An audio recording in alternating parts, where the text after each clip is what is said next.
104.7 FM.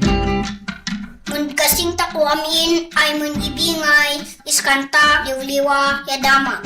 Dak kayo ng biyag di Radyo Sagada. Dong ay si Dong Ilahay sa lidumay.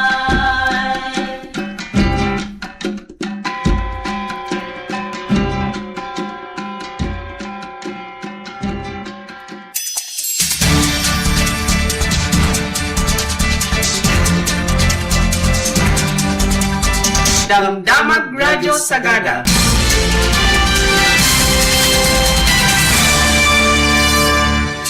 Di Radyo Sagada kung umuna ti tangatang nga mangidanon kadagiti damdamag. Ti 104.7 FM, idanon mi kada kayo ti madama mapaspasamak iti pagilian, iti Cordillera ken Northern Luzon. Ken banbanag may panggap iti komunidad. Damdamag Radyo Sagada.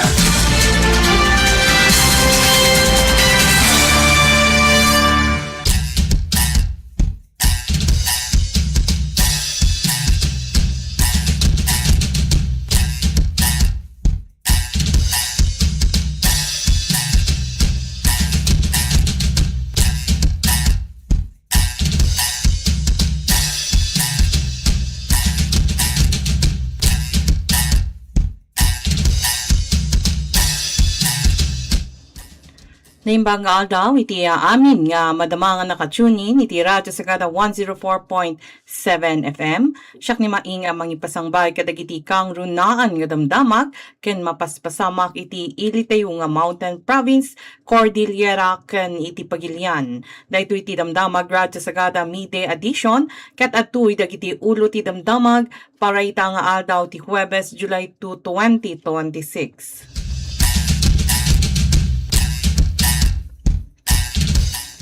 Panagmula iti kayo, suportara na ti sustainability ti Tatayaan Cave. DOT car nang isayangkat iti Eco Tour Guiding Seminar iti munisipyo ti Sagada. Munisipyo ti Busaw nangabak iti duwa nga EMB Car Award para iti Solid Waste Management.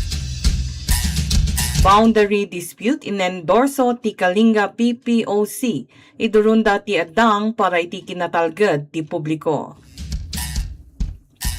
Umili ti balatok, inyibkas dati panang supiyat da iti proposed batong buhay mining agreement.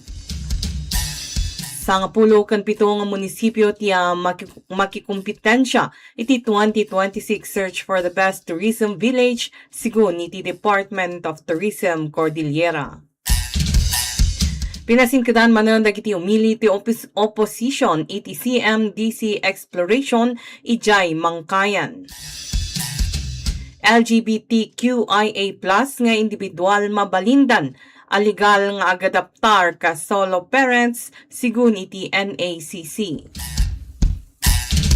EU idurdurunda arepasuan ti Philippine Human Rights Record sakbay ti trade deal.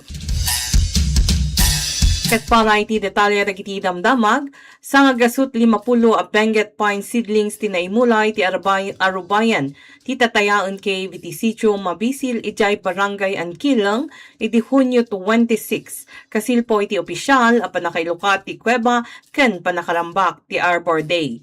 Ti aktibidad ket indauluan ti Professional Regulation Commission Cordillera Administrative Region, iti panakitinulong ti lokal a gobyerno ti Sagada, Department of Environment and Natural Resources, ken dumapay a partner agencies.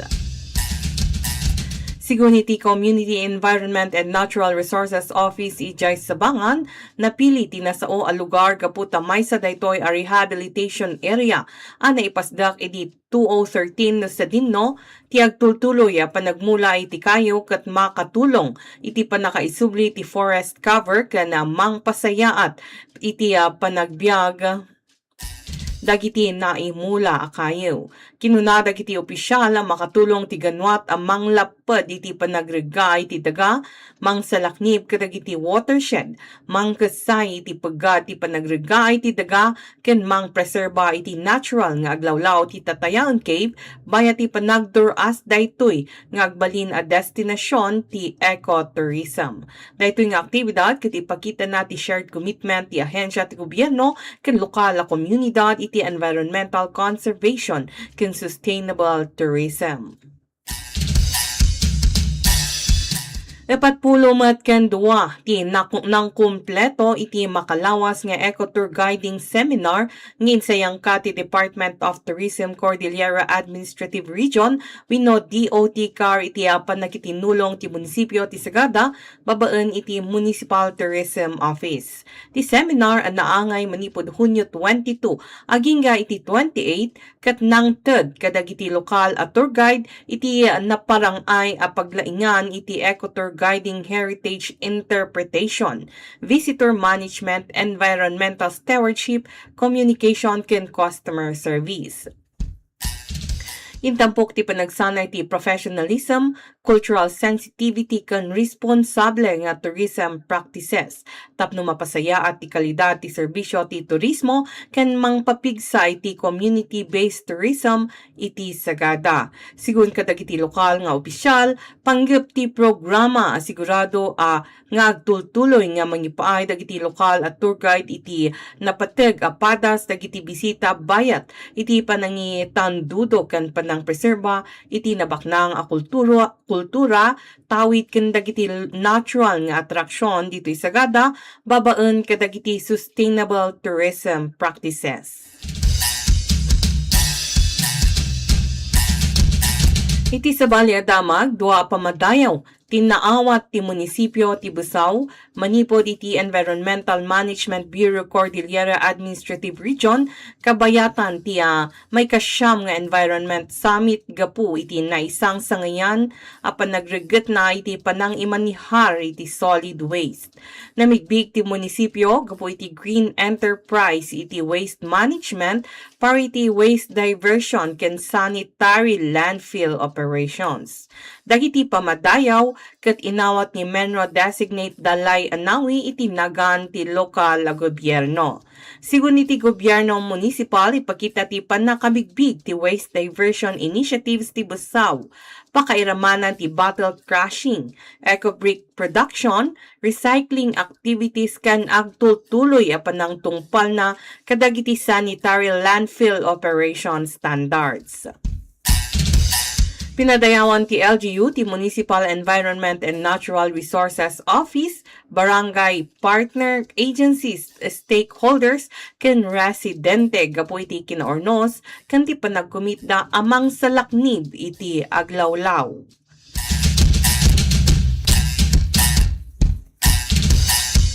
Iti sabali at damag, inendorso ti Kalinga Provincial Peace and Order Council ti boundary dispute iti nagbautan ti butuwagan iti Sadanga Mountain Province ken bugnay iti Tinglayan Kalinga iti Regional Peace and Order Council para iti dagus a panag-aksyon.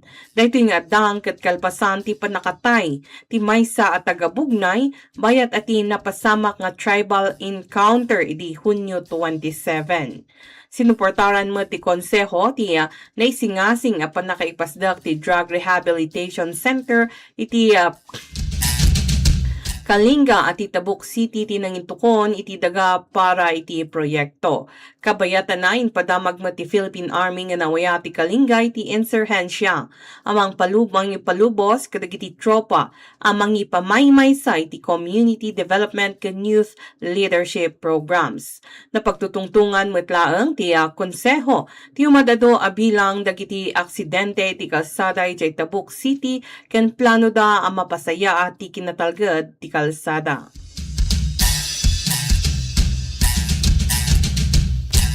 Ti maysa damag sumagmamanunga umili ti barangay Balatok ti nangipagsay ti panang kontrada iti naisingasing a Memorandum of Agreement para iti panang bangon manen ti proyekto ti panagminas ti batong buhay bayat ti konsultasyon ti komunidad naangay iti Hunyo 25. Karaman kadagitoy ti lokal a minero ni Ramil Dangatan nangidagatag kadagiti ahensya ti gobyerno saan da nga ituloy ti katulagan kunana nga adu nga umili ti saan nasaya ati panakakonsultada ken agtalinaed nabinga-binga iti komunidad wenno nagidwadag gapu iti singasing. Kinunani dangatan dagiti napalabas nga operasyon ti panagminas ket nangibati iti panangparigat kadagiti taga-Balatok. Linagip na masapul nga ipakita dagiti umili ti identification cards tapno makasirikda iti pagminasan uray no daytoy ket paset ti ancestral land. Bayat napukaw ti sumagmamano ang minero dagiti alikaman ken pangkabiyaganda ken pagilingan bayat ti operasyon ti pagminasan. Impagsapay ti pakasagnan ti panaglukat manen ti dakkel a panagminas ket mabalin amang papugad manen iti pangkabiyagan dagiti umili nga nakasanggir iti babasit a panagminas ken dadumapay a lokal a pagtaudan ti matkedan.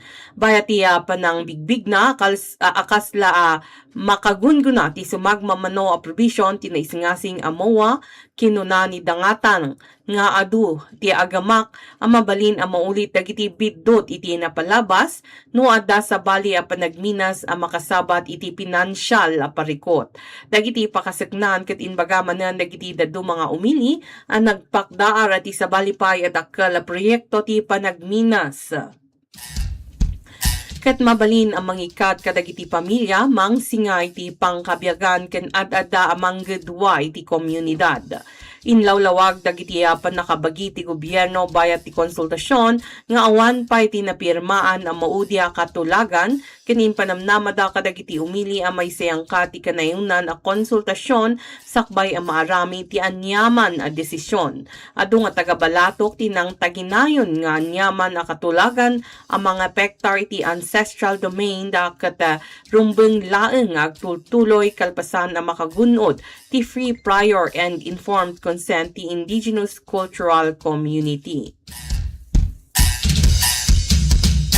Sumagmamano nga umilimit pakairamanan dagiti panglakayan ken kinkukwa iti daga manipod iti barangay Bulalakaw Mangkayan ijay Benguet tinangikat iti suporta da kadagiti aktibidad ti panagminas ken panagabot ti Crescent Mining Development Corporation.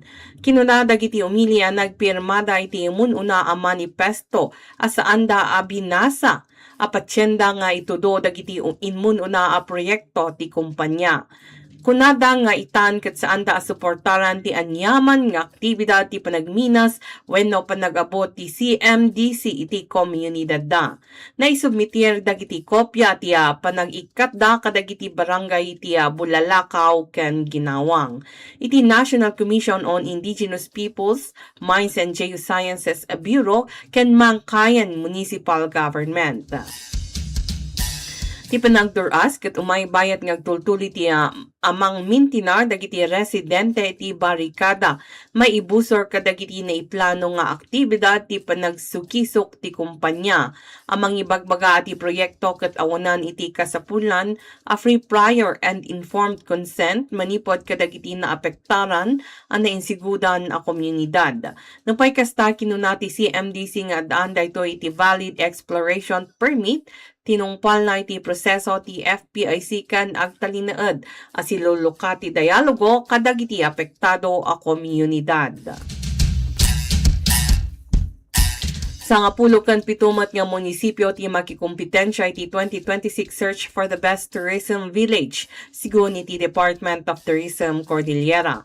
Ti programa ket mangitandudo iti sustainable tourism, cultural preservation ken panagduras ti komunidad kadagiti rural areas. Karaman iti entries iti Sagay sa manipod Abra ken Ifugao, tigtalo manipod Benguet ken Kalinga, ken 7 manipod Mountain Province.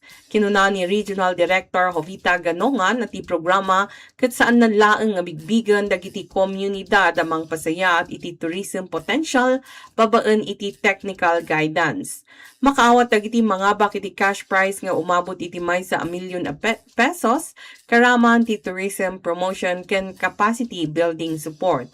Iti agdamakit agtultuloy ti assessment dagiti entries.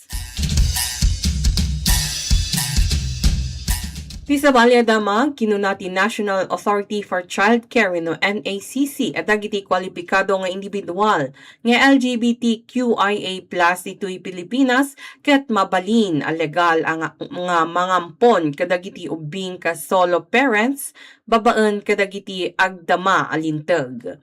Iti panagsarita na kabayatan ti Love for Band Pride Philippine Festival iti University of the Philippines Diliman ni NACC Executive Director Attorney Gabi kinuna ni Attorney Gabi Concepcion at ipanag-ampon ket naibatay iti kabailan ti maysa nga aplikante ang mangipaay iti natalged na ayat ken natalged a pagtaengan uray anya ti sexual orientation wenno gender identity.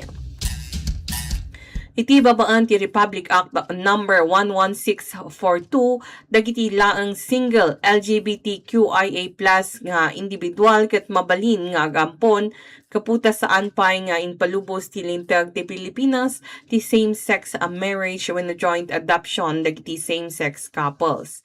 Pinaragtapay ti NACC ti publiko bigbigen da dagiti pamilya ket addaan iti naduma-duma a porma karaman dagiti solo parent, adoptive ken LGBTQIA+ a pamilya bayat nga paganatgat na at kasayaatan nga interes ti ubing ket agtalinaed akang runaan a prioridad iti tunggal kaso ti panag-ampon. Iti sabalimat adamag, idordoron nagiti human rights groups ti European Union nga istudyaran ang nalaing ti kasasaad ti karabangan ti tao ti Pilipinas, sakbay nga umabante iti naisingasing a free trade agreement. Kinuna dagiti grupo asaan pay ang nasulbar ti gobyerno dagiti dagos nga dagiti issue kasi ti extrajudicial killings panang atake kadagiti aktivista ken kinakurang iti panang sungbat. Nagpakdaar da ati panang aprobar iti trade deal nga awan ti napateg a reforma ket mabalin na pakaruon na ti sitwasyon dagiti mangmangged mannanon na insigudan nga umili ken human rights defenders. Nasurok nga 20 nga European Civil Society Organizations tinang-awag met iti EU ang mangisayangkat iti independent na panag-assess iti epekto ti karabangan tao sakbay ang maipinal ti katulagan. Nagsubli ti negosasyon para iti EU Philippines Free Trade Agreement itaatawan kalpasan ang nasuspindi iti 2017 gapu kadagiti pakasiknan iti karabangan tao. Ket para met iti weather update tayo itang aldaw, ti tropical depression at dati nga Henry ket mamon monitor iti ROAR ti Philippine Area of Responsibility. Itang aldaw met ti sagada ket addaan iti panagpudot nga dumanon iti 24 degrees Celsius. Kanita nga bulan kapagayam ti Nutrition Month nga daan iti tema nga nutrition, kalikasan, ating pangalagaan. Isu nga itang bulan ket may tandudo ti nasalunat a panagkakan umno nga nutrisyon ken food security. Ket daytoy kapagayam ti panaglipas ti panakaibingay ti damdamag para itang aldaw ti Huwebes, July 2, 2026. Stay tuned para kadagiti kan-kanta nga kaykayatyo kanabangan ni partner Rafi ti programa na nga ag-agong isna na radyo.